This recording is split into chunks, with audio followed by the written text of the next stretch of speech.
আসসালামু আলাইকুম। কোটা আন্দোলন 2024। হ্যাঁ, ওবায়দুল কাদের সাহেব, আপনার কথা 100% রাইট। আপনি ওবায়দুল কাদের সাহেব নিরস্ত্র ছিলেন, প্রধানমন্ত্রী শেখ হাসিনা নিরস্ত্র ছিল, আপনার মন্ত্রীরা নিরস্ত্র ছিল, আপনার এমপিরা নিরস্ত্র ছিল। কিন্তু ওবায়দুল কাদের সাহেব, আপনার পুলিশ বাহিনী কি নিরস্ত্র ছিল? আপনার ডিবি বাহিনী কি নিরস্ত্র ছিল? আপনার গোয়েন্দা বাহিনী কি নিরস্ত্র ছিল? আপনার র্যাব বাহিনী কি নিরস্ত্র ছিল?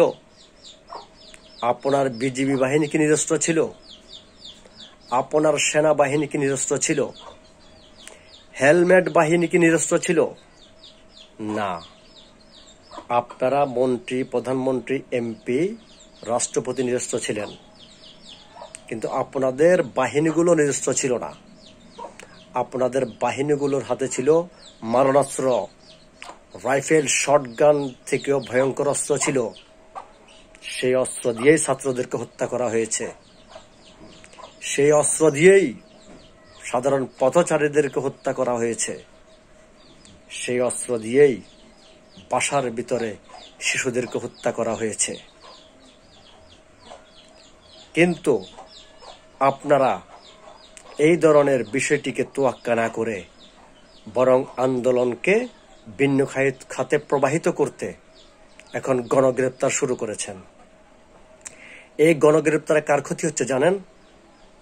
আপনার পুলিশ বাহিনী, র্যাব বাহিনী গ্রেপ্তার বাণিজ্য করতেছে, গ্রেপ্তার বাণিজ্য, গণগ্রেপ্তার চালাচ্ছে। এটা অত্যন্ত দুঃখজনক বিষয়। যেখানে দেশের 99% জনগণ, 99% জনগণ একটি আন্দোলনের সমর্থন দেয়, সে আন্দোলনকে তোয়াক্কা করা বা অবজ্ঞা করার কোনো ক্ষমতা সরকার রাখে না। তাই আপনি ওবায়দুল কাদের সাহেব 100 নয় 1000% রাইট বলেছেন। আপনারা নিরস্ত্র ছিলেন, কিন্তু আপনার প্রশাসন নিরস্ত্র ছিল না। তাই মেহেরবানি করে এখন আপনারা কি করবেন? যদি এই আন্দোলনকে পানির মতো করতে চান, এই আন্দোলনকে কুল করতে চান, বরফ করতে চান, তাহলে আপনাদেরকে একটি করতে হবে। এই ওবায়দুল কাদের সাহেব, আপনাকে বলছি, আপনি এবং শেখ হাসিনাকে বলছি,